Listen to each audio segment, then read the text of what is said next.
Jake from New Jersey. It's the SNL Nerds, the show where two comics from New Jersey nerd out about Saturday Night Live. I'm your co-host, John Trumbull. And I'm your co-host, Darren Patterson. How you doing, Darren? I'm doing good, John. Happy Valentine's Day to you and all the lovers out there in Radio Land. Yeah. Happy Valentine's Day, a holiday that will be over by the time you hear this. You know what? Yeah, as soon as I said it, I was like, oh, no, because people aren't going to be listening to this on the Sunday of Valentine's Day. They'll be afterwards. Already we're like a minute in and we've already screwed up. Wow. All right, yeah, they'll be listening to this on their iPods the days after Valentine's Day when all the chocolates are half off at your local drugstore. Right. As they're reflecting on how good/bad their Valentine's Day was. Maybe some combination of the two. We don't know. We don't know your lives. We don't know your love life. We don't know what you're up to. We don't know if you have a mate in your life or you're just single and alone, just drinking whiskey, staring into the abyss. Wait, is my webcam on? What? Wow, that's you freaking nailed that, buddy. I didn't want to say anything, but yeah, could you just turn that off? Okay. I'll put a post-it note over the camera. Thank you. All right. So, wait, what about you? You're a married man. You got big plans? No. You doing a thing? No. I mean, I got my lady love some slippers because nice. It's the season, and sure. Yeah, I think we're just gonna chill, stay indoors, maybe order something in, maybe watch a movie and cuddle and enjoy each other's company. Yeah. Because that's what it's all about, right? It's not about the buying of the chocolates and the candies and the flowers. No, man. It's about love, baby. It's about the love. It's about the love, baby. Yeah, right on. Solid. We are all about the love here at the SNL Nerds. Absolutely. You can't spell love without nerds. And speaking of love, let's bring up this week's lovely episode of Saturday Night Live. This is season 46, episode 12 from February 13th, 2021, with Regina King hosting and Nathaniel Rateliff musical guesting. Wait, is it Rateliff or Rateliff? I think it's Rateliff. Rateliff. I think I misspelled it in half my notes. Second mishap with the podcast already. That's right. Oh. Wow. This is no way to run a railroad.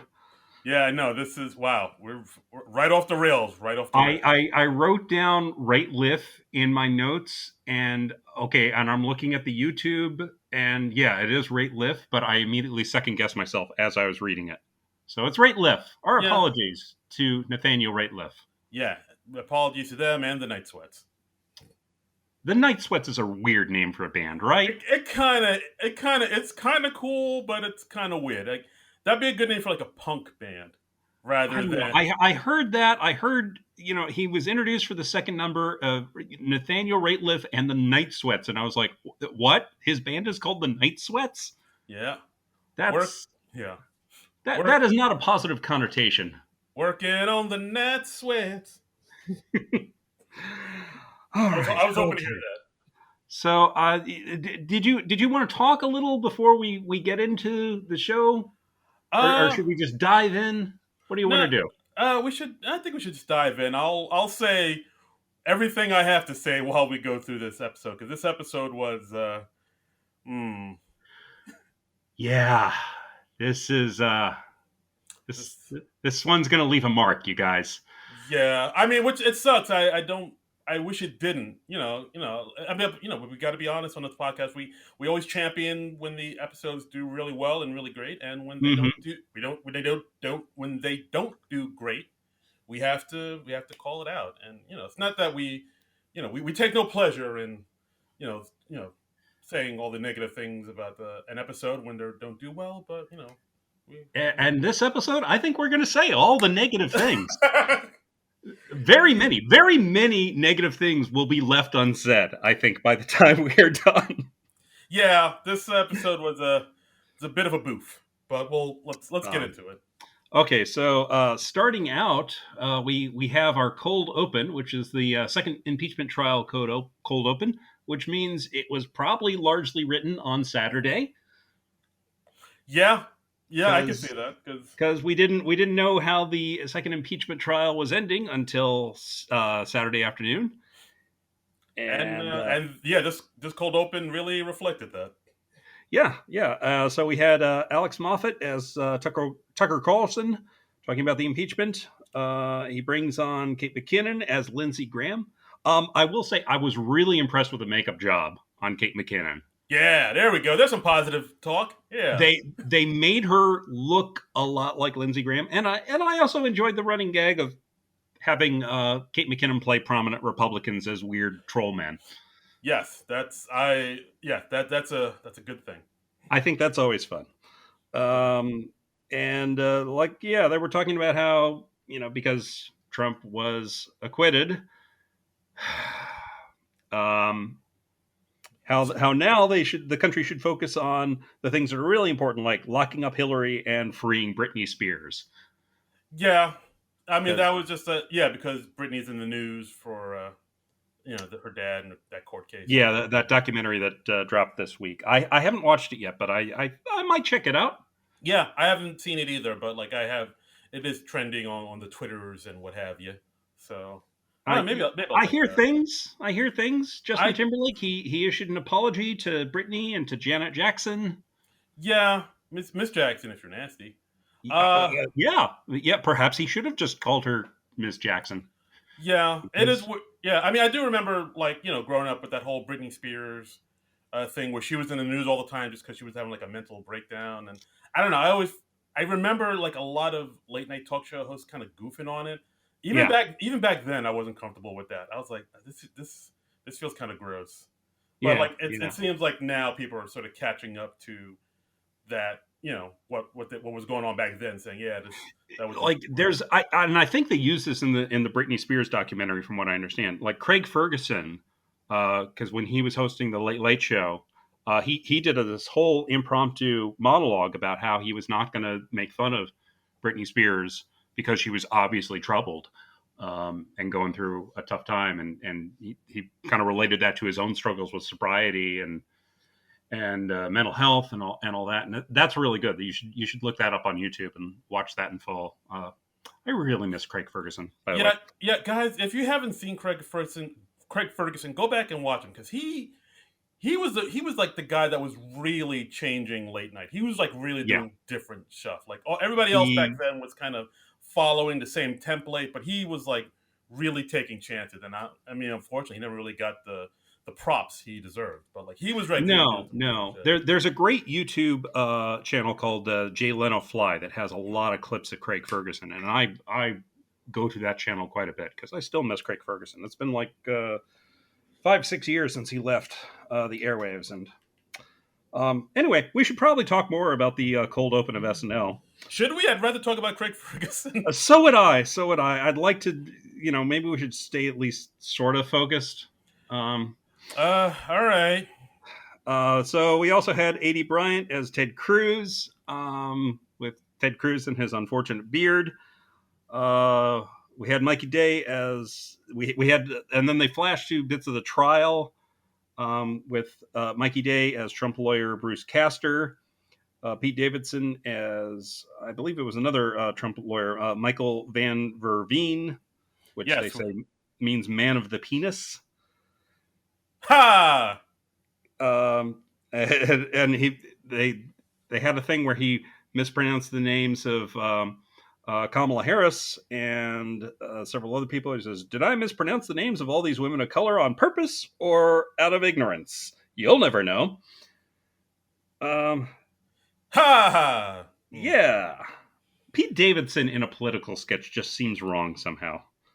Yeah, a little bit. I mean, it's not his. I mean, I don't know if it's his strong suit, but I guess they figure throw him in there. He kind of looks like the man of the penis Yeah, guy.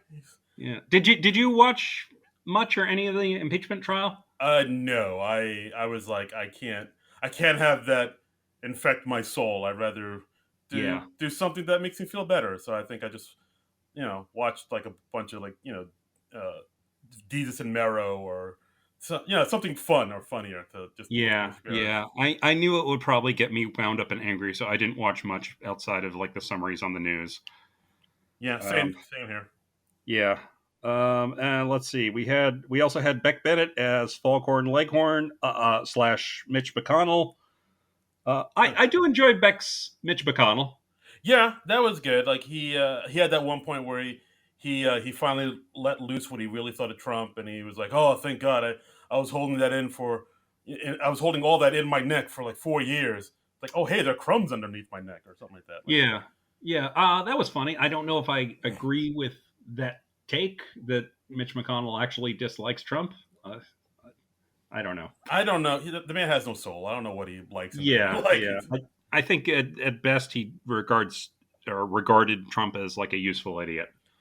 Right. Yeah, that's well. That should be the title of his next memoirs. Useful. Yeah, yeah. I don't see Mitch McConnell having enough of a conscience to like actually dislike Trump. Yeah. Yeah. Exactly. He's a bit of a weird, angry sociopath. Or Yeah, but I mean, what do we think of this overall as a sketch? I uh, was very on it. yeah, I'm the same way. It was like a lot of the jokes were pretty weak. I think there was like one joke where Kate, as Lindsey Graham, was saying, "Oh, they say he tried to attempt a coup. He did not try Hmm. to attempt a coup. He is coup." I don't even remember that. Yeah, you shouldn't. It Yeah. was like a lot of these jokes were. It was pretty. I don't know. This cold open was like pretty unmemorable, Now, and now, granted, I only watched this episode once. There was only one sketch that I went back to review because, yeah, I work on Saturdays and I got home Saturday night and I conked out kind of early and I recorded it and I watched the episode this morning and yeah, I'm glad I slept through most of this episode. I'm just gonna say it. whoa, yeah, wow, spoiler. Wait, Yeah. um, Um, I can't fight you on that.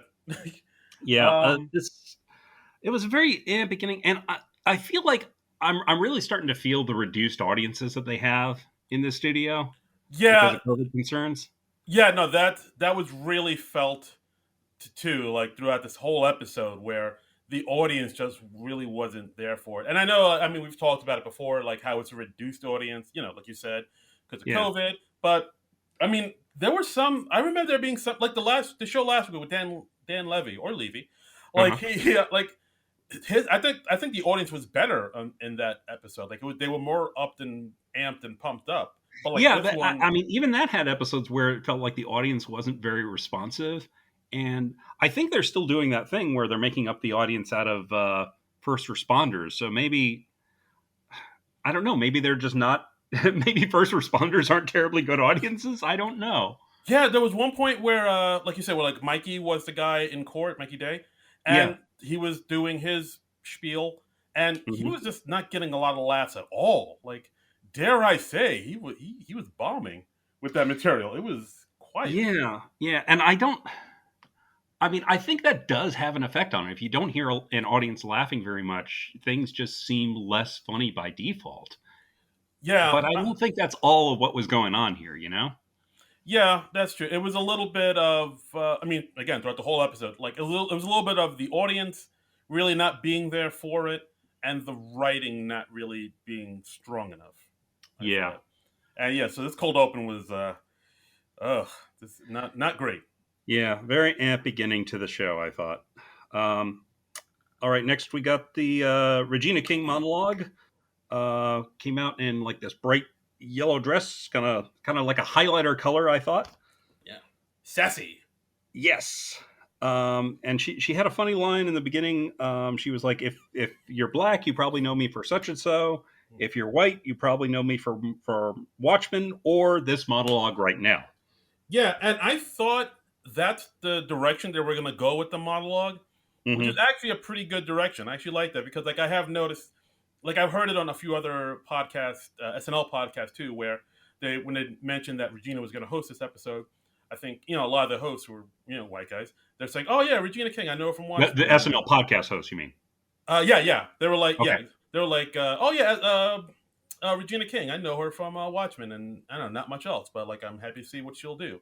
It does seem like a thing where, like, like white audiences maybe they know her from Watchmen and not much else, but like if you're a black person, like, oh yeah, I've noticed she's been around since like the late 80s and early 90s. I remember her when she was on 227 with Marla Gibbs, and Uh-huh. she was in, Boys in the Hood and Poetic Justice and Friday. So like I think like I kind of wanted them, like I feel like that's the direction they should have gone with, where like black audiences know her better than white audiences, but they didn't go that way. They went with this thing where Keenan comes out dressed straight up like Run DMC and acts Yep. as like her hype man throughout the opening. Yeah, that was kind of a weird thing. I did like he had a good line. He said, this show's a well-oiled machine, just like the Hindenburg. Uh, we do not know how true that would be. Whew. I think that's Keenan like knowing, yeah, this episode's not going to be great. Yeah. It was also funny where he was like, this show's been on for what, 20 years? Yeah, Which I think is at this point is about the length of time that Keenan has been on the show. So that might have been a little nod to his time on the show. I didn't even catch that. Good eye, could good sir. could be. I don't know if that was supposed to be like that Keenan's oblivious or if it's just the show didn't really start until I was here. I think you could interpret it either way, you know? Very true. But yeah, I mean, this monologue, it was, I don't know, it felt kind of awkward in the beginning, but then once Keenan came on, Regina King seemed a little bit more relaxed, but it was still not great. Yeah, yeah. I like your idea for the monologue of her like educating the white audiences of this is where you know me from. That I think that could have been a funny thing. Yeah, because like I feel like like she was also in like Jerry Maguire, which I think white Yeah. audience might have known that. She was also in the Ray Charles biopic Ray. She's won a Golden Globe and an Oscar recently for If Beale Street Could Talk, and Hmm. she won an Emmy for Watchmen. So she's done stuff that white audiences might recognize, but black audiences will be like, oh no, she was in Friday. Like Yeah, and, I and she's directed episodes of Scandal and This Is Us. I see white people know those shows. yeah, y'all watch Scandal? Yeah, Am I well, right? white people went nuts for Scandal. I know they were like, this is my jam. Yeah, No I digging. wasn't watching it, but I remember them bringing it up at the meetings. Wait, what? Oh, sorry. Said too much. Anyway, I knew it. next sketch. Oh, That was called "What's Your Type," which was a MTV style dating show with Ego as like the DJ announcer and Cecily as the host and Regina King as the contestant. And they bring out three cringy white dudes of a certain age. yeah. I don't. Again, this sketch is like.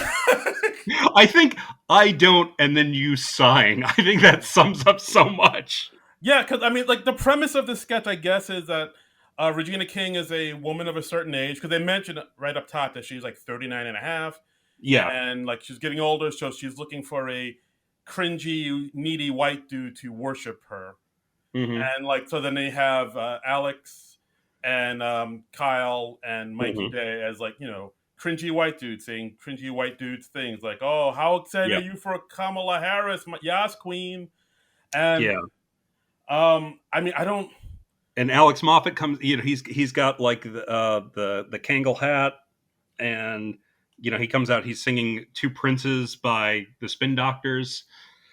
Yeah, Uh, Strong Jason Mraz vibes he was giving out. yeah. And at one point, he like lifts his hat up, and you see like a huge receding hairline. And Yep. then Mikey Day just comes out as like this total like kind of awkward spazzy dude, where he's like his voice gets changed when when he's awkward. Like Yeah, he starts out. He wishes her a happy Black History Month.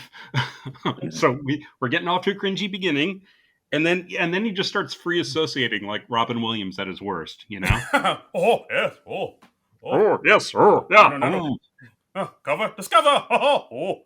But it turns out that Regina's character, she's turned on by all the cringy white dudes, and so Right. it's her thing. Right, and like, and the host and the DJ are kind of disgusted by it, but she's turned on by it. I don't know. I think I don't know this sketch. I don't know what it's kind of trying to say. I don't know what it's trying to be. Because is it trying to say that like all black women of a certain age, settle for cringy white dudes when they hit a certain age, or I don't. I mean, I didn't know. I think the sketch didn't know how to play it, and Uh-huh. I don't know if the characters, the cast members actually knew how to play it either. It's like I think they I were all just I kind don't of. know if this sketch was trying to make like some broader social point or anything. I thought they probably just thought, "Oh, this will be funny." Yeah, maybe, but like I don't know. Like, what are your thoughts? I'm babbling. Uh, I mean, um it was okay, I guess, relatively. Uh I mean, considering some of the other stuff in the show, it was all right. I liked how at one point Ego's character was so disturbed or creeped out by the guys that she just like spontaneously combusted and they just cut to like her clothing smoldering. Yeah, yeah, that was funny. That was cute. I think everybody played their characters well. You know, the Kyle, Alex, and Mikey, they were all as cringy as they were supposed to be. I thought Cecily did a nice job as the host. I thought Regina King was good in the her part, and I thought Ego did what she had to do well. Yeah, So yeah, I think it was okay. It wasn't a lot of big laughs, but it was fine. yeah. I guess so. It's just like I don't know. This I'm not sure. I wasn't quite understanding what was maybe. I mean, maybe it's like you said. They weren't really trying to say anything. They just wanted to be make it funny. But I don't think they quite got there with it. Yeah, yeah. Didn't quite get there. Um, so okay, on to the next thing. On to the next thing. All right, next we had a pre-tape commercial, a fake ad for Peloton, which is if you like Peloton, but you don't like the encouragement from the trainers. If you're the kind of person who doesn't respond to positive encouragement, Peloton gives you negative reinforcement and relentless criticism. Yeah. Yeah. I mean, apparently, I don't have a Peloton bike, but apparently, yeah, this is a thing where you get to video chat or Skype-a-roo or whatever the kids calling it, and with a trainer, and the trainer is like, "Yeah, go for it, man, you did it." But Right. it's like you said, like then they say, "Well, what about people who don't respond to positive reinforcement?" And then then they cut to the people on in the commercial because the pre-tape, and it's like you see Melissa saying what did she say?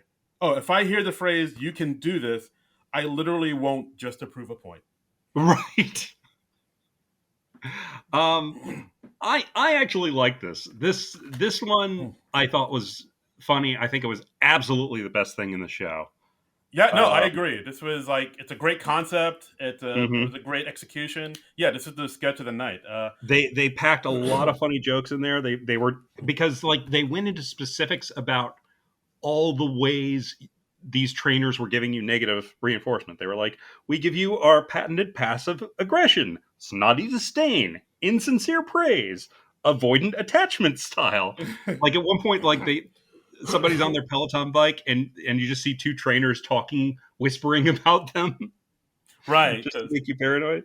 Um, they give you withering judgment, gaslighting about how far you've already come, and like, oh, it says I did like 5 laps or 4 laps, but I actually did five, and it's like, oh no, I think it's a computer. No, it's keeping track. yes, emotional manipulation, all that. Shot of your own ass in an exaggerated fisheye lens. Yes, yes, and also theme music that you find insulting, and then they start playing the Curb Your Enthusiasm theme as you're on your bike. Which was I really like hilarious. this. I thought it was funny. It makes a lot of sense that people who work at SNL would be people who would write about this sort of thing because we we've heard some effed up things about the environment at SNL at times. We have. So there was perhaps material to draw on. Yeah, maybe there's like a few things in the sketch about what encouraged the people who wrote the sketch to write the sketch. It could be. I Hmm. that sounds plausible. Yeah. But I thought this was just really funny. I thought it was short and quick, and it had a lot of great gags just packed into the running time. Yeah, no, this was definitely the sketch of the night. It was, like I said, a Hmm. great concept, great execution. Yeah, Uh, everybody was great in their parts. This was a home run for me. I think. yeah, absolutely, absolutely. Just under 3 minutes. It's Peloton. Highly encourage you to look that up online. Absolutely. Next we had Gorilla Glue, which so didn't get this. How, Well, how do we even explain this? I don't know. this was based on something that happened on the interwebs this past week. I was hearing a little about Gorilla Glue, but I don't think I paid it much mind. Okay, well, so basically, all right, so I'll run it down for you. Give me some more context, please. So basically, this woman, a 40-year-old teacher from, I believe, Louisiana, she went viral on TikTok because while she was doing her hair one day, instead of using like a regular hair care product, I think she used it's called like Hmm. Gorilla Gel or something like that. She used Gorilla Glue, actual Gorilla Glue, which is a very strong adhesive that you buy in a hardware store, and she used that on her hair. And sure enough, her hair got stuck, and it got stuck in there. So she tried to wash it like 4 times. She tried like a lot of nail polish remover and everything to get it out, and So wait, did it get stuck in a weird style then? I think so. Yeah, it's like basically she couldn't move her hair at all because it was just glued down. Okay. So she had like a Cameron Diaz and there's something about Mary thing going on? Yeah, something like that. And Okay. so yeah, so basically I think it was on TikTok. It went viral, I guess, because she videotaped herself gluing her hair or something, and she put up a GoFundMe to help get the glue out of her hair. She like tweeted Gorilla Glue saying, "Hey, your glue works too well, and I got glue in my hair and I can't get it out." And Uh-huh. Gorilla Glue had to tweet them back saying, "Hey, I'm sorry about that." Blah blah blah. And then people were saying, "No, Gorilla Glue, you need to pay this woman for her trauma for putting glue in her hair." And, But it's not a product that's designed for hair, right? no, it's not at all. So how is that on them? I don't know. It just Okay. it just is. I mean, yeah, no, that if you have a product and you use it in the way other than it was intended, that's not really on the product. That's on you. Yeah. Hey man, you're preaching to the choir, brother. Uh so basically Okay. so basically what happened is I think a doctor offered to, work on getting the glue out of her hair for free cuz I Okay. think she put up a GoFundMe and she made money. She made like 20K from the GoFundMe to get the glue out. Uh Sure. and of course she videotaped the whole thing and she ended up getting the glue out of her hair through the doctors and she like donated the 20K she got from GoFundMe to like a charity. Oh, well, And that's good. yeah, but she did make. I think she made money somehow off this whole thing because I think she put out merchandise or something like that. She made some money off that. So What? that's. I know, Uh, I know, I know, I know. this is going to make me go full Jeff Goldblum. What? So yeah, so that's Okay. basically. Okay. Okay. I still don't understand one aspect. Why would getting the Gorilla Glue out of her hair be like this exceptionally expensive procedure? Why did she need a GoFundMe? Uh, I didn't look too much into it. Like I guess because you got to Okay. go to a doctor, and if you don't have insurance, getting gorilla glue out of your hair might cost a few bucks. Okay. But Okay. yeah, so she was internet famous for a little bit for getting gorilla glue in her hair. So based on that, they made this sketch. Right. Where we had Keenan and Regina just kind of doing a commercial like, hey, if you've used Gorilla Glue in place of hair products, Right, this exactly. is yeah, we're here to help. Right. So And yeah, so like they're basically like a law firm mhm. commercial, like a Celino and Barnes type. Right. And yeah, so then they have people coming in with giving testimonials, saying, "Hey, you know," and of course they also like repeat the fact that like, "Hey, we are not dumb." You know, as many as one person in America gets gorilla glue in their hair. Yeah, okay. Yeah. See that made me laugh. You saying that right now, that I found amusing. Yeah, so I don't know if like you need to know that whole backstory about that whole woman that went viral on TikTok to understand this sketch. I think I needed a little more context for this. I was like, okay, I vaguely remember hearing about Gorilla Glue this week, but because it happened on TikTok, which I don't pay any attention to because I am a 48-year-old man, I did not really get it. Yeah, TikTok is not for you if anytime if you're like beyond like 35, I'd say. it's not your thing. Even that seems like a stretch. I was trying to be nice. I don't know how many over 30 people who are on TikTok that we listen to this podcast. So I Yeah, was like, well, I mean, hey, if you like TikTok, enjoy. yeah, Have a wonderful time TikToking up a storm. You go on your skateboard and you play that Fleetwood Mac song. yeah. But Oh, yeah, it's just not my personal thing. So it's not my bag, baby. it's right. It just so this one, I don't know. I thought the sketch was rough though. Yeah, like it seemed like the audience wasn't into it. Hmm. I don't. I'm trying to figure out exactly what didn't work. There were some things that worked. Like at one point, Regina King's character says, like, "Hey, we know what we're up against. We know it's going to be tough taking a gorilla to court, but Yeah, yeah. Um, but it didn't go over great. I thought the big problem was it was about twice the length it needed to be. hmm, This sketch maybe, is just shy of 4 minutes, and I think two would have been sufficient. maybe, yeah, maybe." And and then I think they had like Chris Red come out saying he glued his do rag onto his head, and Yeah, his girlfriend, played by Cecily, came out saying like after they sue Gorilla Glue, they're gonna sue Sharpie because her eyebrows were like she did it with a Sharpie and now she can't get them off. yeah, And they're gonna yeah. And she had an ass thing going on. yeah, I, because like I forget what exactly caused her ass condition, but she had like this weird shape protruding from her ass. yeah, I think it was silly putty and her ass was like kind of pointy. Yeah, the audience Yeah, didn't seem to really be into the sketch at all. they were not having it. No. Yeah, and there were funny. I think this is like also this is the theme I'm gonna go with for a lot of the sketches for tonight. Where I think the script needed a rewrite, or it need like it's like the germ of an idea is there, Yeah. but this is like the first draft. This needs like another draft. Well, as Lauren would always say, show doesn't go on because it's ready. The show goes on because it's 11:30. So Yeah, very true. I, Yeah. I think this week is an example of that. Oh, this is a primo example of that. Um, so maybe because the impeachment trial only ended on Saturday, they were caught a little unawares or something. I don't know. Yeah, I mean, there was one good line where they said, like, call us here at 1-800-GLUE, and they spelled glue GLOW. Like, that, that was, there are a few things here. It just needed to be explored a bit. Or maybe, like you said, like, just shortened and, like, Yeah, cut the yeah, fat. But yeah, it yeah. was, I ugh. mean, we had some funny wigs. The wigs were nice.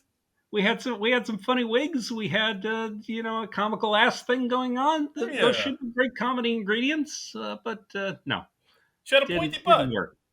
Yeah. She had a pointy butt. It's like Madonna's cone bra, but in her butt. That's hilarious. That's funny. It's a bag of glass. Oh, bag of glass. Next, speaking Birthday. of sketches that go on for too long, we had birthday gifts Yes. Birthday with gifts. 80 Bryant as birthday girl Trish opening her presents from her friends. And they're all funny signs. And after the first couple, they're all funny signs about her drinking too much, and they just get a little too personal and insulting. Yeah, so it's basically like there are a bunch of, suburban house moms getting together. And it's like you said, they're giving her like all these signs. Like those are these type of signs you see in like a Pier 1 or a Home Goods. Live, laugh, Hmm. love, or it's wine o'clock somewhere or something like that. Yeah, And yeah, it's a play on that. But it's like you said, they start off innocent enough, but then they go to signs like, "Oh, I like you when I'm effed up," and "Hey, barkeep, I want to die tonight." yeah, yeah. So the point, they're not even like jokes or puns. It's just, hey, you have a problem, Trish. Yeah, Um, and that's pretty much the sketch. This is like one of the most simplest sketches to describe because that's pretty much it. There's no like misdirection. It doesn't take any turns. It's no straightforward. turns. Doesn't really build. The signs don't get substantially worse. Um, the only one I really liked was like, home, where the hoe and me come together. Yeah, But this was another oof. it was literally just 80 reading signs for Yeah, for like 4 minutes. I mean, after a while, I started to think like, it must have been tough for them to just remember what order all those gift bags had to come in, and I bet 80 was a little nervous about pulling out all the signs and making sure they're right side up. Yeah, So that's I true. started thinking about the technical aspects of the sketch halfway through, and that's never a good sign. Yeah, just because you're not busy laughing at the sketch. If you have time No, to think no, about if you have time to think about other things other than the jokes in the sketch, it's not a good yeah. sketch. I was pretty disengaged by this sketch. I was just like, oh, well, did they number the gift bags, or was it like, oh, I had to get the one on the left first, or this one? I don't know. Maybe it's like I'm just maybe they use like a color coded system. Like, oh, give her the red first, then the blue, then the green. Maybe yeah, that's it. maybe I would frankly I would prefer a sketch about that, about the logistics of putting this sketch together. The making of the birthday gift sketch. It's like that old Gene Siskel rule on Siskel and Ebert, where it was like, is this movie more interesting than a documentary of the same actors having lunch? Wow. And in this case, I would rather watch the documentary of these actors having lunch. Fair enough. Yeah. Yeah, this sketch, this again, another sketch where it's a very simple premise. It's a very thin kind of premise, a very thin concept. Hmm. But it needed more. Like when you have a sketch with like a very thin concept like this one, you need to build up. You need to build more on something in order for it to carry. Because like if the concept can't carry it, then you need Yeah. like stronger dialogue, or you need like stronger performances, or you need Yeah. something to distract you from the fact that the premise is kind of thin. And like, This was just there. yeah, it was just there. It needed like a to take a turn, or it needed to go darker. It needed to Hmm.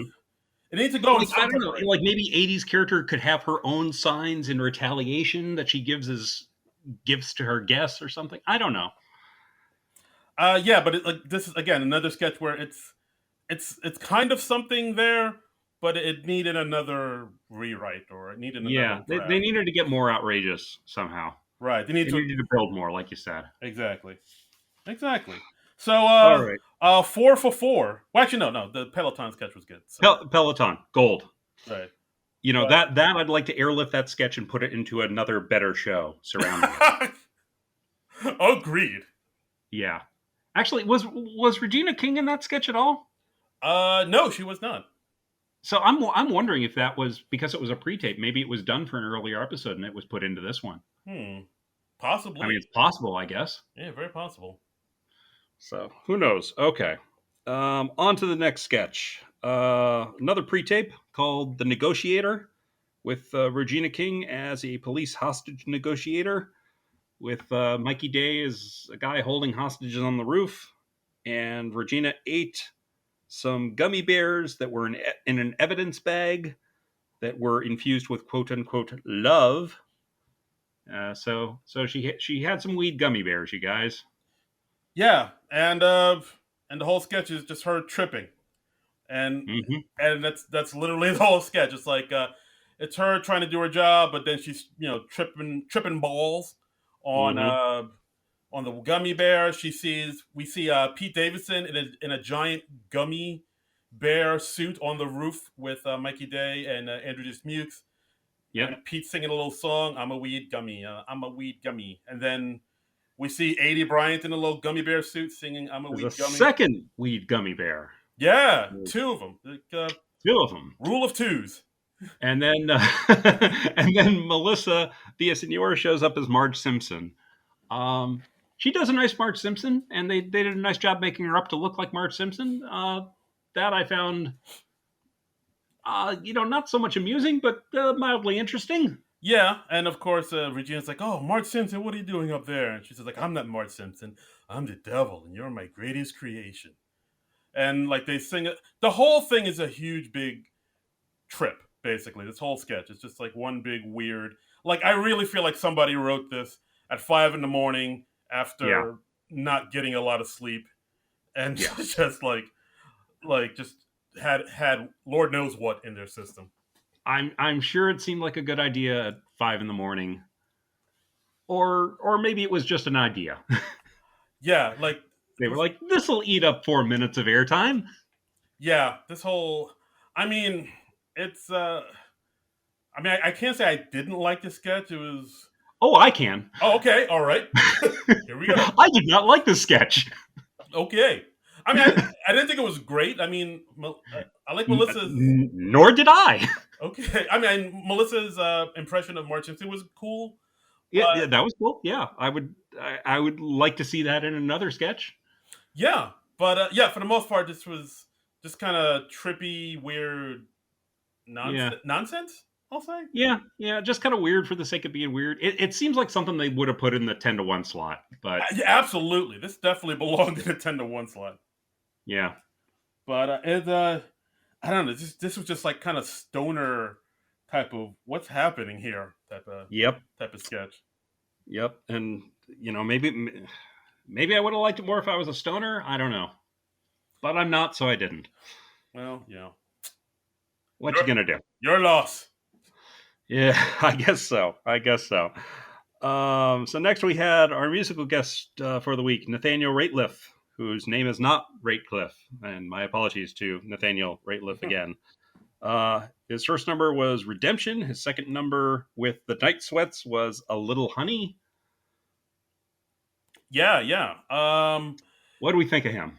I thought it was all right. I think I described it to you when when it was first announced that he was going to host. Like, oh yeah, he was like kind of like a folksy, bluesy type of singer, where it's almost like country music, but not quite.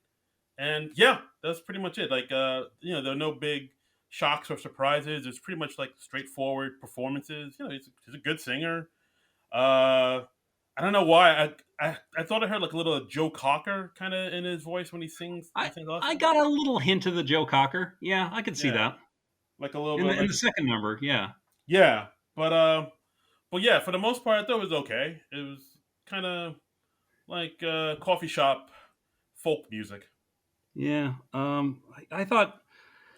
Well, how I said the last couple of weeks how I was very impressed with the musical guests. Yes. That streak is over. Wow, John Trumbull bringing the heat. We had the Machine Gun Kelly and who do we have? Phoebe Bridgers, guitar smasher. Phoebe Bridgers, yes. I was forgetting her name for a moment. I liked both of them. I thought they did a nice job. It just didn't work for me. I thought his first number was just a dirge, and A Little Honey I just found very eh. Honestly, if I didn't have to watch it for the podcast, I would have fast forwarded to the first number. Damn. Yeah, I can kind of see that. It is very kind of I don't want to say blasé, but it's kind of like it's a type of music you'd hear in a commercial for like Target or Macy's, or it's just like that unoffensive kind of folksy type of radio friendly music. Yeah, just did nothing for me, man. Yeah, I also did like how, like, after he did his first song, Redemption, you said? Mm-hmm. After he did that song, because the chorus goes like, just set me free. Like, after he did that, they went into a commercial for the new Justin Timberlake movie, Palmer, that's on Apple Plus. And that song is in that commercial. Oh, I didn't catch that because I wasn't watching the show live this week. So okay, but yeah, like if you watch weird, if you watched it live, you'll remember like at the song he's saying, they just set me free, and then they went into the commercial for Palmer, and then it's Justin Timberlake being all dramatic, like that boy is my life. I need him. He makes me. I was nothing. Then he made me feel like somebody. And in the background, you hear the song "Just Set Me Free." And I'm like, I just heard that song. Can I hear your Justin Timberlake impression again, please? Yeah, sure. That boy made me feel like I was nothing. He made me feel like I was somebody. That boy's my life. I'm gonna do whatever I got to do to keep that boy in my life. Just set me free. That really tickles me. Right? That is up there with he needs to know that I fought for him. Oh man, we got to bring that back. Oh yeah, yeah. That's we should have you're Justin Timberlake meet my Adam Driver and Yeah, I don't even know what I was going for. I just go like, no, like that boy is my life. I need my that boy. boy's my life. Oh, there's nothing worse than the fake Southern accents. Yeah, that it's like you changing that boy's life. Nope, he's changing mine.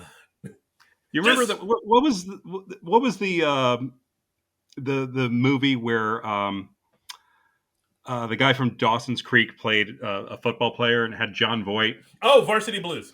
Varsity Blues. I just remember the trailer for that where he was like, "I don't want your life," and I'm just like, oh, and my pain. The saddest thing is they did that. They must have had done that numerous times, and that was the best take they got. They were like, "Yes, that's the one that's going in the movie." It's like I the don't want your life.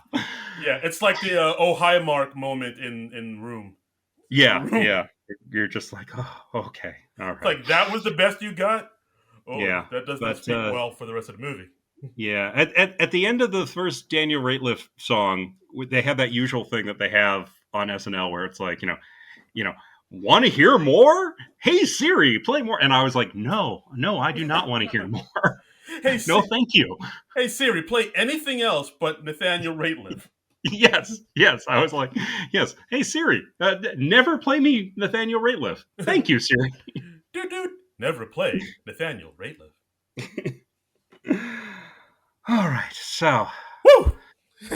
show's not going well, you guys. It's so far no good. This is well, except for the Peloton. Except for Peloton. Peloton is Except for Peloton.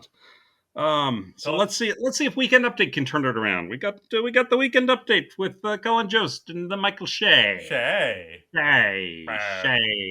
Levy. I don't know anymore. Let's call the whole thing off. So of course they covered the big news story about Trump getting acquitted 57-43. Let's see. I'm gonna just take a minute and just go through all my favorite jokes from this segment. Okay, I'm done. Wow. What do you got? Let's talk about Michael Che some more. This is what Yes. Michael Che had this great joke about how the whole insurrection was on videotape, and of course he came up with the line saying, "Well, a little Black History lesson for you: just because it's on videotape doesn't mean you're going to get a conviction." And the audience, they were not ready for that. No. I mean, he makes a point, but the audience was like, "Oh, Yeah, it got that, and I love how defiant Jay is in those moments. He was just like, whatever. He had like a few other jokes later on that like kind of got that same Yeah. response. Like, well, we'll get to it, but the Aunt Jemima joke and the Larry Flint joke was like, Well, we can go ahead and do those. all right. You brought those both up, Well, he said the Larry Flint joke because Larry Flint passed away, and he said, which honestly weirded me out because honestly I thought he had already passed away. Yeah, me too. I'll say it. There is nothing weirder than when a famous person dies and you're like, what, really? I thought they were already dead. Yeah, it's like Larry King, same thing.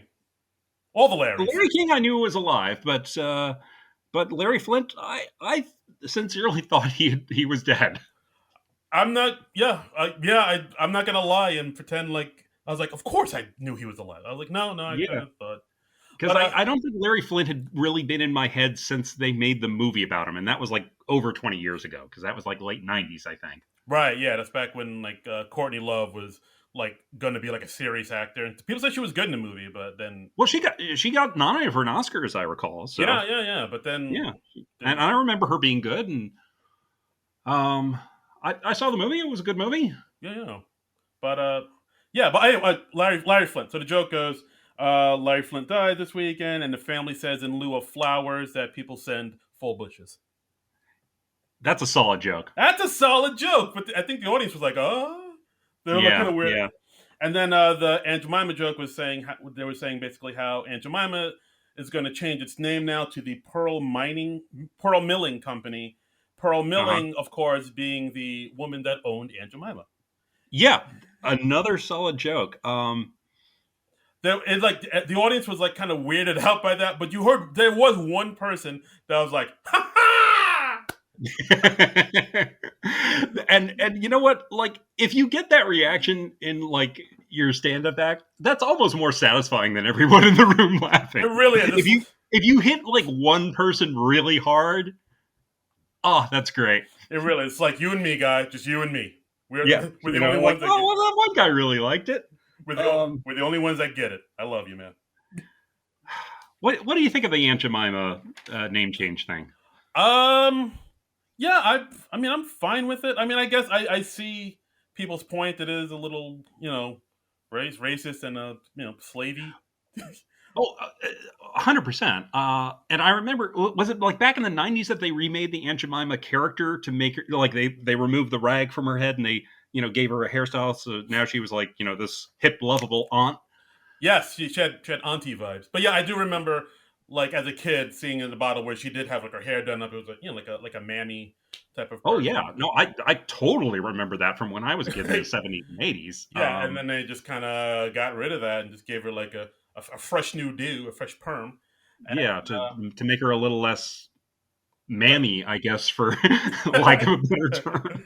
yeah, and so now they're just doing away with that altogether and going with Pearl Milling Company, which I mean, it's not as catchy of a name at all, but It's such a generic name. it really is. It feels like And like we were discussing this on Facebook this week with our super producer Frank Ablawi, and I was like, I don't get why they didn't just go with something with some kind of tie, like Auntie. But Frank was saying, and I think he has a point. That was probably too tied to the Aunt Jemima thing. It would just remind people of that. So I was like, okay, yeah, I see that. uh But yeah, but I mean Pearl Milling, that doesn't sound that's unappetizing, doesn't sound I it's memorable. so generic. I've already forgotten it like 3 times. If you didn't keep saying Pearl Milling Company, I would not be able to recall it.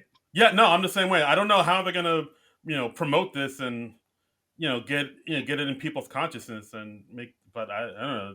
It's They got a bit of a battle to it's make this so fly. plain. It's so plain. Really is. I mean, like Hungry Jack. All right, that's catchy. I get that. Yeah, But Hungry Jack. That sticks in your head. Pearl Milling Company. What is that? yeah, it sounds like an insurance company. I don't want It does. It that. does. Do you have life insurance? Come to Pearl Milling Company. Um. Uh, All right. So let's see. We had Kate McKinnon come up as a member of QAnon, and she's dressed up as a witch and talking about eating children. yeah. Well, no, basically, she was somebody who was looking to join QAnon because she heard Was that about. it? I thought she was already in it, and she was supposed to explain QAnon to us. Yeah, well, I mean, we'll get into it, but yeah, this little segment was kind of again, this is one of those segments. If you like Kate and just love seeing Kate being Kate, you'll like this. But it was kind of I don't know. This one was kind of a bit of a struggle for me to get through. Yeah, yeah. This was a swing and a miss for me. I usually love Kate McKinnon. This just didn't really work for me. Right, because I mean, I think the premise was she was saying she was this person who was like a regular person. No, I'm just looking to get into QAnon because I heard, they're looking for people who all the people like all the Democrats and whatnot who want to eat children and like I'm not for that. Of course, she's dressed up. She's a witch. Of course, she is for that. And then like so she plays that kind of role for a little bit, but then she says, "All right, guys, I'm gonna level with you. I am a witch, and I have a home out in New Hampshire, and I like to eat kids."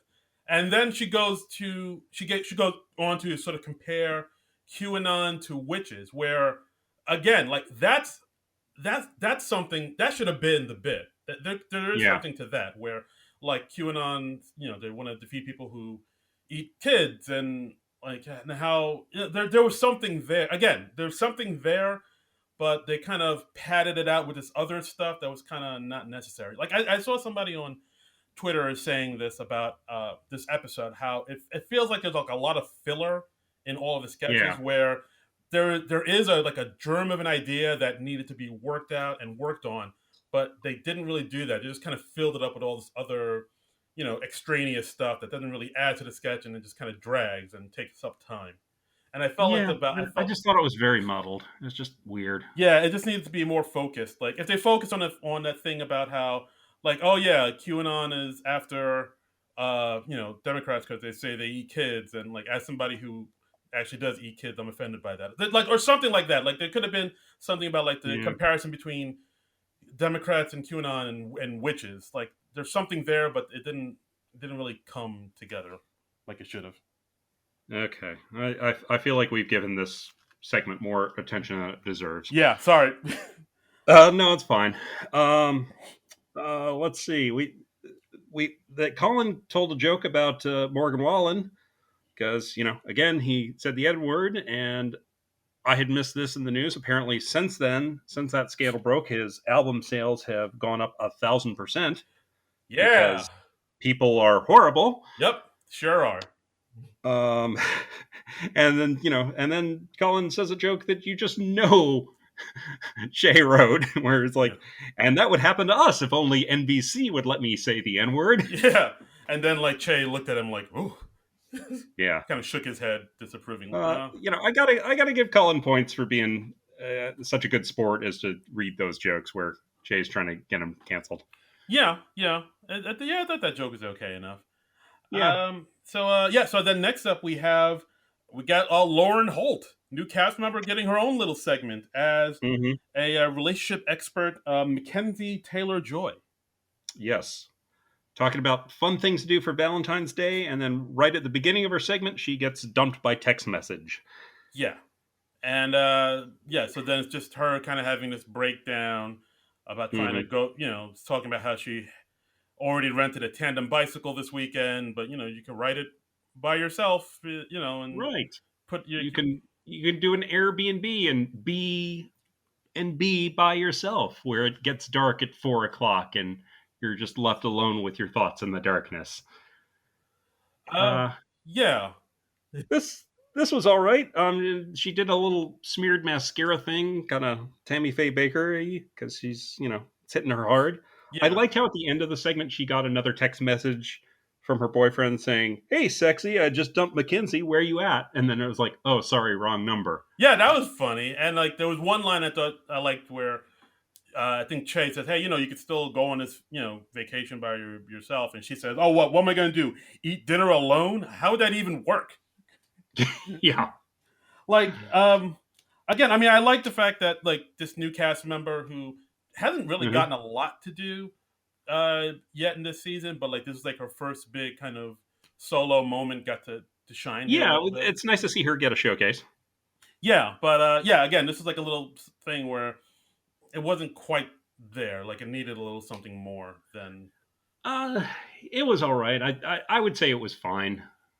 yeah. And in this episode, fine is a rare quality to have. So, Mediocrity is in short supply. exactly. And then lastly, I guess making up for not having too many guests on Weekend Update last week, we had a third segment with Beck Bennett as drunk Tom Brady celebrating his Super Bowl win. Yeah, this one was. It just seemed like all filler. It really felt like Hmm. Beck just kind of rambling and riffing, like saying stuff here and there, like, "Hey, yeah, I got seven," because Tom Brady now. This is his.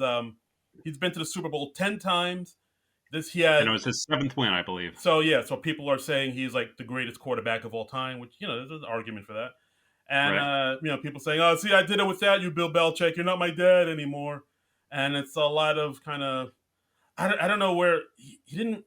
I don't know where he was going with it.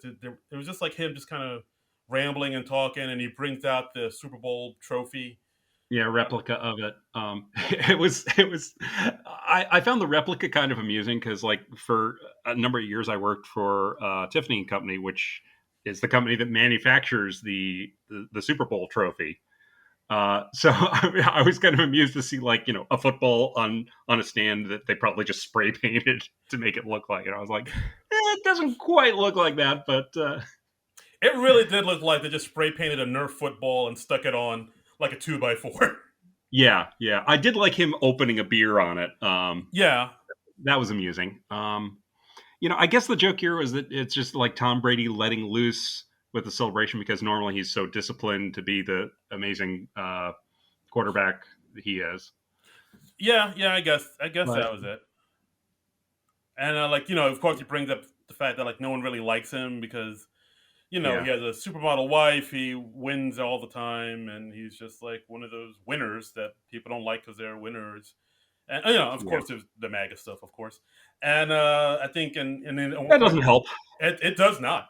And I think at one point he said, "Oh, people don't like me. They're just going to talk about how I kiss my kids," which is a thing that he does. Like he kisses his kids on the lips, which I've always found that to be interesting. We'll say. It's a little off-putting. It's a little, but then I remember seeing footage of like him and his dad kiss on the lips. So I'm like, all right, I guess this is how their family does it. Which, So that's how it is in that family. touchdown. Okay. That was gross. But yeah, as far as this, I mean, I thought Beck played it well. But yeah, it Yeah, didn't. yeah, Beck was all right. Yeah, it just felt like I don't know. It didn't feel like they were just. He didn't really have anything to say. He was just kind of. I don't know. 3 desk segments in Weekend Update is a lot. I feel like 2 is plenty, personally. Agreed. I mean, especially when we'll talk about later. Especially when you realize that they had to cut a sketch for time this episode. I was like, oh, Yeah, we'll get to that later. we will get to that later. All right, so we're barreling towards the end. I feel like I'm emceeing a show. It's like, hey guys, you only got like 3 comics left. It's like when you're emceeing a comedy show that is obviously gone on way too long, and the host just starts saying like, hey, only this many more comics. But it's like that's a bad comedy show. Are you ready for your headliner? Well, we got 4 more comics, and then it'll come up. Exactly.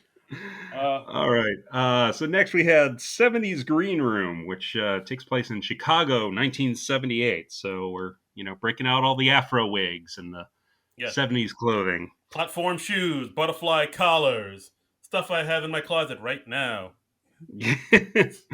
So we had Bowen Yang as Maurice. He's like a manager of this big musician. Regina King playing someone named Fiona, who's sort of like, she seemed like a Diana Ross type of singer to me. Yeah, they were definitely going for like a disco Diana Ross vibe. Right. And like he's just breaking it to her that they have nothing in her rider, and she just slaps him silly. Yeah, I mean, with this sketch is kind of hard to describe because, I mean, the premise is very simple. Just like like you said, like Regina King comes in as I think Filona, this like you said, like this disco. I thought it was Fiona, but I think it was Filona, something like that. But like, okay. But yeah, then we see. I am not going to rewatch it to get the name right. So. But then we see Regina King come in like a big kind of long Diana Ross type of wig, toned arms like a motherfucker. like straight up yoked. Like, whoa. She's been doing that Peloton. I know. She's been doing Pelotons. She's been getting that negative reinforcement from the Peloton, and it's motivated her. It's pushed her to get jacked. Whatever. I don't give a shit. I get paid either way. But I did think the performances in this were good. I liked how rapid fire it was when Bowen was just giving her all the things that weren't in her rider. So I thought the pacing was good. Right, because like I think that's where like the strength of the sketch really lied. Where like the premise was super simple, but it's just like the rapid fire delivery of all the things that they didn't have for her. Like she said, well, do you have my yellow M&Ms? No. Do you have my blah blah blah? No. Do you have my Sanka? No. Do you have my Shasta? No. Like what do you have? This dry bowl of lettuce salad. And then this dry salad, and then she smacks it out of his hand. And then like 80 comes in as the makeup artist, and she has nothing that she needs to make up Fiona. I'm just going to keep calling her Fiona. That's fine. And it's a similar kind of thing. And then Keenan and Andrew Dismukes come in as the backup musicians, and they don't know any of her songs. Right. They don't know. Beep beep. Hey hey. Who's that? It's me. And like it's her like kind of rattling off all the songs and this rap. Like that's where I guess that's just where all the comedy comes from. Just rapid fire, like you said, delivery of all these things. That they say, no, do you know ba ba ba? No, do you know ba ba ba? No, do you know ba ba ba? and it's Yeah. like it's a very kind of, I guess, like absurdist type of sketch where like it's all like Yeah. delivery. And Yeah. Yeah. I don't know, this one. I don't know. This one left me kind of like, I don't know if I like this or not. I didn't like it, but I appreciated the effort. I feel like they were trying to save it in the performances, you know. But Yeah, the writing was just kind of monotonous because it's like, well, is it that funny to see this thing three times? Not particularly. yeah. This was all performance. Like the performances were doing all the heavy lifting in this one. Yeah. I think I feel the same way you do. I like that they kind of took a risk with this type of sketch where it's not like like your standard kind of sketch. It's a little bit more about, like I said, the performances and the delivery, and like if you're into that, you'll be impressed by that whole thing. But if you're not, I can see you kind of zone out on it. I'm sorry, I just zoned out on that. Right. All right. Hilarious. I see what you Yeah. did there. Yeah. But yeah, this sketch was like, I think I appreciate the effort, but I don't know if I really like the sketch. You like this sketch hypothetically. You like the idea of this You sketch. know what? This Yes, actual sketch, not so much. yes, exactly. And I did like Keenan's outfit. That was pretty tight. Uh huh. Uh huh. But yeah, I like the idea of it rather than the actual it. I'll give you, Yeah. yes. Yeah. If they went up to you and they said, Darren, would you like to see a sketch like this? You would be like, yes, I would. Thank you very much. And then they show you the actual sketch and you're like, oh, no, not like that. I was clearly mistaken. No, I take that back. I rescind everything I just said. I immediately regret that decision. All right. Lastly, we have women's theater, which is a school assembly where I guess they're hard up for performers. What was the rationale for bringing in the women's theater people into the school assembly? I forget. I mean, I don't know if they had a rationale. I think they had somebody. Oh wait, no, because like they had somebody who was supposed to come in, but they dropped out at the last minute, which caused Andrew Dismukes to go, no. Yeah, yeah. I did like Andrew Dismukes and the little bits that he had to do. So they bring in a women's theater group to perform at the school assembly because that's a thing that happens. Yes, a feminist theater ensemble who performed at an underground bookstore that serves Moscato, which is Hmm. which is very specific. And they're doing an age appropriate version of their regular show, but it quickly emerges that they have really just done a quick find and replace, and instead of saying the word vagina, they are just saying elbow. Right, and yeah, so it's basically the vagina monologues, but with elbows because you can't say vagina Right, in front of kids apparently. right. Um, yeah. I mean, I guess the one thing I really wasn't crazy about in this sketch was the way they kind of cut back and forth between the performers on stage and the kids in the The audience audience. commenting on it. Yeah, like as soon as Yeah, like so the people are on stage, it was like Regina King who was like doing like spoken word poetry, about her quote unquote elbow, her hmm the secret power between her thighs, her secret South Carolina, and then they would cut to the kids, Dismukes and Chris Wright saying like, "What? What did they talk? What did they mean? They're talking about their hmm elbows, but they're pointing to their crotches." Because I guess you need that to sort of because like yeah. I mean I guess they're Like there. SNL likes doing this type of thing a lot, where they have like some bizarre performance happening in the sketch, and then they feel the need to cut to other cast members playing audience members, being like, "Whoa, isn't this weird? Why is this happening?" And I don't know if you need that. I guess they're just trying to give as many cast members as possible stuff to do, but most of the time, I don't feel like it's needed. Yeah, like I also kind of felt like maybe they did that just for the studio audience's sake, so the studio audience could kind of pick up on what's going on. Yeah, They're like, oh, it seems like they've replaced the word elbow with vagina, and it's like I yeah, don't know if you need that to like. I think like if the writing is good enough, like the audience will pick up on that. Like maybe you can mention it yeah, once. yeah. You don't need to like hold their hand. Yeah, it's like they're not entirely trusting their own premise to come across, so they kind of have to, yeah, like point the way. Dismukes had a moment towards the end where like he said something that was like, "Well, I don't understand. Were they not talking about elbows?" And Heidi Gardner's character said something like, "Oh, this isn't really for you," and he was like, "Yeah, I know. I was being sarcastic." Yeah, Um, I thought that was all right. I thought Dismukes did that well. yeah, that was good. And I know I think part of me thinks like it would have been a stronger sketch if they just kept the focus on the performers. It was a 80, Kate and Regina. Like I think Hmm. like Kate was kind of kind of reminded me like a Joy Behar type of one woman She was the performer. older woman. Regina King was had like the African headdress, and 80s character was sort of more butch, I guess. Yeah, she's like, oh, once I discovered my elbow, I was rubbing it up against everything. Oh, Yeah, like yeah, I feel like it's like when they cut away from that, that kind of took away from the performances a little bit on stage. Like they're like I yeah. just felt like you should just left it on the stage and people would have picked up on it. We don't need to see like reaction shots every couple of seconds. Yeah. Um, And well, they also had one thing where I think at one point the performers mentioned the word dong, and then of course they cut to the audience or the mhm. kids, and Mikey Day, who's the teacher, was like, "Oh no, actually that's the one thing that the parents were okay with." Which I felt like again, that's something that could have been something where people are weirded out by the word vagina, but they're not weirded out about dongs and male. Yeah, they could have maybe done a little more with the double standard there. That's something. Honestly, what I found most interesting was the technical glitch at the end, where at one Yeah, point Regina King is talking, and then the camera is on Kate just standing there, and she's not even lit. And then it cuts to Mikey and Heidi. So I feel like there was like a blown cue or something like that. I don't know what happened, but it's very unusual to see the technical glitches like that on SNL. yeah. I thought like they would even maybe put up the dress rehearsal on YouTube, but and when I was rewatching it today, I was like, oh no, they put up that version up on YouTube with the big old.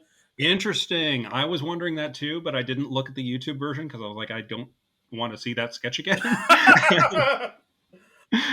So wow, that's so the dress version must have been worse. I get yeah, because that was a big old booth. And Hmm. yeah, and that's another thing too, where because the cameraman had to cut to the people on stage, had to cut to Regina, then cut to the kids in the audience, then he had to cut to Kate, then he had to cut to kids in the audience, then he had to cut to 80, then cut back to the kids. Like, what with all this cutting back and forth, I really just think it just takes away from the performances they're supposed to be watching, and I don't know, like Yeah. I think it should just been them doing, like you said, like maybe they didn't trust enough in their material that people would get or be entertained enough by the whole vagina monologue, so they needed to go back to the kids in the audience for like reaction shots and like, oh my god, this is Yeah. weird, right? Like, I don't know, it didn't. Mm. Yeah. Didn't work. Didn't work. So much of the show did not work. Uh, That was all the sketches in the show. There was also a cut for time sketch that is on YouTube. yes, Uh, called Kyle and Friends. It's a right, it's a Kyle Mooney joint. Just talking about how we've been kind of in COVID world for nearly a year now, and so Kyle's decided to put himself out there a little more and make more of an effort to make friends backstage at SNL, where he's been a cast member for 7.5 years. yeah, um, I um, kind of like that premise, yeah, but it's where it's yeah, but it's kind of weird because like, didn't he come in with Beck? Weren't they like the duo for a while? yeah, but I think this isn't necessarily so much of Kyle's real persona. It's Kyle's fake backstage persona. Like how he had in several of the shorts, he had the torrid affair with Leslie Jones. Yes, yes, I remember that. So I mean, I'm sure that the real life Kyle Mooney is better liked and less creepy than he comes off in this sketch. Yeah. But for the sake of the sketch, he's creepy and off putting. And I thought that worked okay. I think this was funnier than a lot of the stuff that was on the show. Um, I'll go with you on that. Yeah, it was definitely. I mean, it definitely kind of went different places and had turns, and it definitely Yeah, it was it was more realized and more fleshed out than some of the other sketches we saw tonight.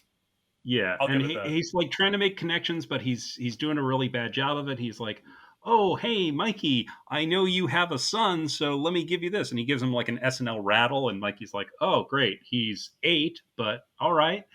And then when he's saying goodbye, he like smacks Mikey on the ass, and Ego's like, "No, you're not doing that." Uh, Right, and then I think because he, like you say, he's trying to make friends. He straight up asks people. He asks, I think, Michael Che and Bowen Yang, "Hey, do you like me? Are we friends?" And yeah, then, and then of course it's like, "Yeah, no, man, you're great. I like you." And he's like, "Oh, I just made my first friend. All right." yeah. After 7.5 years on the show, um, I that amused me because I think everybody's been there at one point or another where you just want to be like, "Hey, do you actually like me? Am I cool?" Yeah, but But you can't do that because there's nothing more uncool than doing that. yeah, and plus, no one's gonna say no. I don't like you. They're gonna be like, "Yeah, no, you're great." Their voice is gonna go all high. Yeah, you're fine. Oh yeah, no, No, I you're I enjoy you. You're a good guy. yeah, you're the best. Wait, what? Oh, Yeah, sorry. I think Lauren's calling me. I gotta go. Goodbye. yeah, yeah. And we even had a thing where he's speaking to Lauren, but Lauren is off camera, and it didn't sound like the real Lauren Michaels voice. It sounded like just somebody doing a Lauren Michaels impression. It really did sound like somebody saying, "Go away, Kyle. Yeah. I don't like you." You know, or that was more Alfred Hitchcock, but you get the gist. No, I get the gist. I get the gist. Uh, So but yeah, watch that. Watch that cut for time sketch. I mean, like I said before, like I run hot and cold with Kyle, but this one actually is like, oh, this is not bad. I think the Kyle and Friends sketch is worth seeing, and I actually preferred it to a lot of what was actually on the show. So, Yeah, but overall, yeah, yeah. Wipe out. this this was not a good show, you guys. Yeah, This I mean the Dan Levy episode I thought was way better than this one. This one, mhm. I mean, I'm trying to figure out. I'm trying to pinpoint exactly what wasn't great. I mean, the writing, I guess, I felt kind of a lot of the sketches weren't fully realized or just kind of half written. A lot of the Yeah, premises were kind of thin. yeah, It was a little sloppy too at some point, especially like camera work here and there. It didn't feel like it felt more like a kind of a run through than a fully fleshed out show. I think. yeah. It just wasn't a very entertaining show, and I hate to say that. I loved the Peloton sketch, the Peloton Yeah, thing. I thought that was great. That was terrific. That went into my favorites of the season. yeah. No, But the rest, I am gonna have to go full Zoidberg on it. go for it. That was bad, and you should feel bad. Boom! Yay! Yeah, I So agree. Peloton was gold. Che had some good stuff. yeah, Everything else was a big old shoulder shrug for me. yeah, swing and a miss, swing and a All miss. right. Well, Um, how about the Twitters? We tweeted out about this let's episode. look at the Twitters. Let's see what the Twitter sphere had to say. All right. Let's look at the old mailbag, gang. All right, you want it? Oh, I didn't pull it up. I thought Oh you. no, okay, I've got it. I just thought. All right. First, we have Ruby the Rube saying, "I thought this one was fine. It almost reminded me of an episode from 1993 or 1994, where it has a lower energy and the sketches really take their time with the pacing. And it was a very premise-heavy episode. It's interesting that this cast has barely any recurring characters, and they rarely use the ones they do have. The writing style of this era is really different when compared to Seth Meyers or Tina Fey was head writer." Ooh. So Uh, yeah, I think those are some good points. Yeah, they are kind of a little light on recurring characters right now. I think. yeah, I think that's something a lot of people have mentioned and brought up. Yeah, like I mean, they have recurring characters, but they're all on Weekend Update. They're on the Weekend Update desk, like all of Heidi's characters, like Bailey Gizmer Yeah, and whatnot, or Bowen's character as like Chen Biao.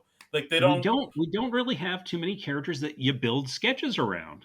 Yeah. Yeah, I mean, the only time I remember seeing like a recurring character in a sketch is when they did the SNL at homes, Hmm. like when Heidi did her Bailey Gizmer character in one of the at home sketches where she did like one of the YouTube videos, and that was a sketch. And I was like, why aren't they? That's actually a really good idea. Why? I don't understand why they aren't doing more of that. Mm-hmm. Like, 'cause Yeah. it'd be like a kind of a thing where they had, back in the day where they had what was it, Horatio Sands and Jimmy Fallon as the two dudes doing like the webcam show, so they could Jarrett's room. Jared's room, yeah. So they could just do Yeah. wanted to just do that, but with YouTube and Bailey Gizmer, and just have her own show on YouTube as a Yeah, show. I would like to see like a few more recurring sketches. Don't run them into the ground, of course, but I feel like maybe part of the reason for that is we've got a mix of people who've been on the show for a really long time, like Keenan or Kate or Cecily or 80 Bryant at this point. She's been on for quite a while. Yeah, Heck, even Kyle. And so, like, a lot of their recurring characters are maybe a little played out or they don't want to do them as much. And we haven't had as many of the newer cast members step up and develop characters. yeah. I mean, the only recurring character we have in sketches is Chad, and that's just sad. Oh, God, that's depressing. If you could think of another one, let me know. But yeah, all I can think of is Chad. Oh, good Lord. Yeah, depressed now. I'm sorry. Okay. We also had Bill Broski replying to Ruby the Rube. He's at Bill Broski 2620. He says, "This is true. I felt like some of the sketches had premises that could have been funnier if they had taken them further or done more with them. I like the idea of the wine signs sketch, but it just didn't escalate and it ended lamely." Agreed. Similarly, the energy of that backstage sketch where they were rattling off names rapid fire almost approached being funny. So he's talking about the The 70s green room. Disco. Most of this episode was pretty bad, though, I thought. It got off to a bad start with a pretty horrible cold open, boring monologue, and terrible first sketch. Kate's piece on Update was also kind of head-scratchingly awful. On the bright side, Lauren got something to do, I guess. There you go. Oh, yeah. I don't disagree with any of that. No, neither do I. It was a disappointing episode, and which is too bad because I mean we're always rooting for SNL to do a great show. I mean we want to be blown away. We want to laugh and be amazed at how clever it is and Yes. all that. But it just wasn't a good show. We want to live, laugh, and love. Yeah, but I would put it down more to the writing than anything else. Yeah, I think the host Regina King was like more than game for everything, and I'm always kind of concerned about things like that when they have like a host that's known for drama, especially like a host who's won awards for drama. Like Mhm. how will they adjust to this sort of sketch comedy type of format?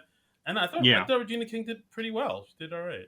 But yeah, it was. Yeah, you never really know what you're going to get when it's somebody who's largely a dramatic performer.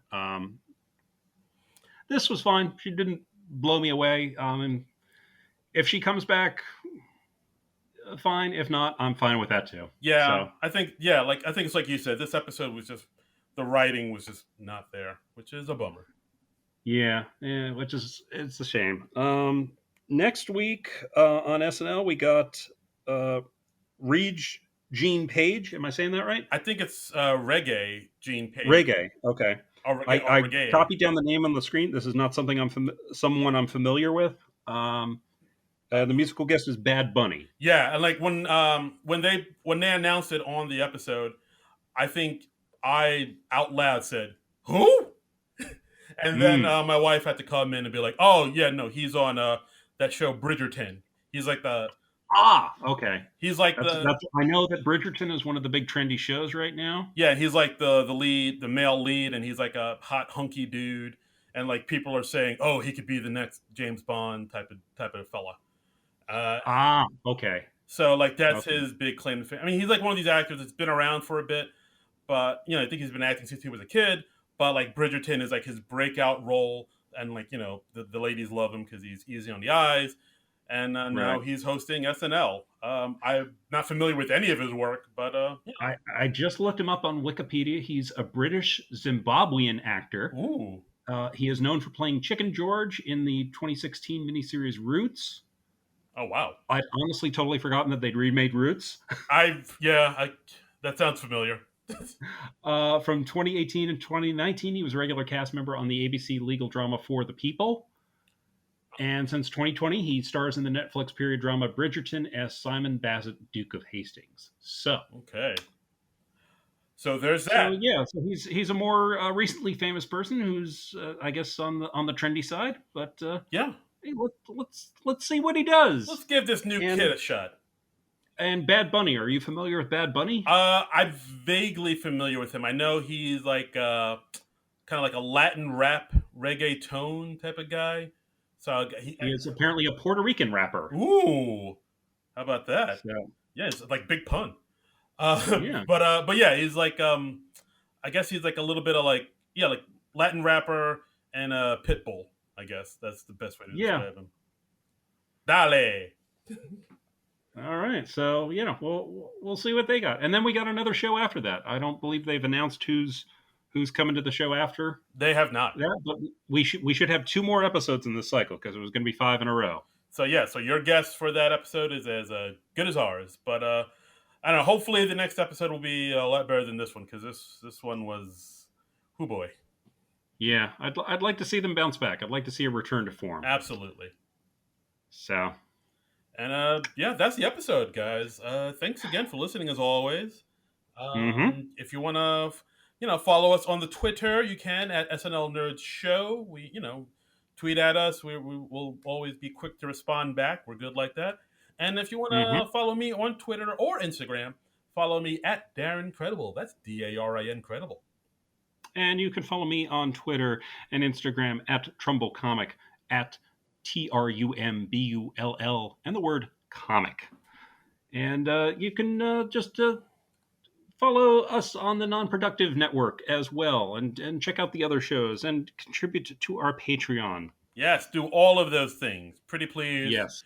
Pretty please with sugar all on top of it.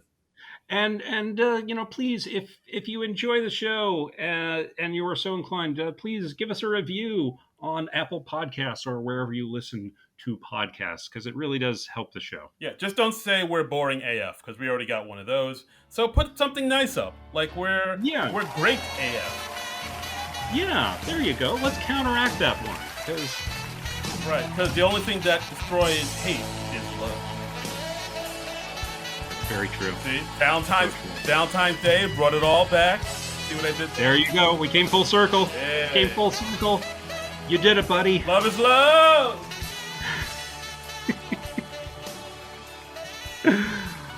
All right. Well, we'll see you next week, guys. So until then, nerds out. This has been a non-productive media presentation. Executive producer Frank Hablawi. This program and many others like it on the Non-Productive Network is distributed under a Creative Commons Attribution Non-Commercial No Derivatives license. Please share it, but ask before trying to change it or sell it. For more information, visit non-productive.com.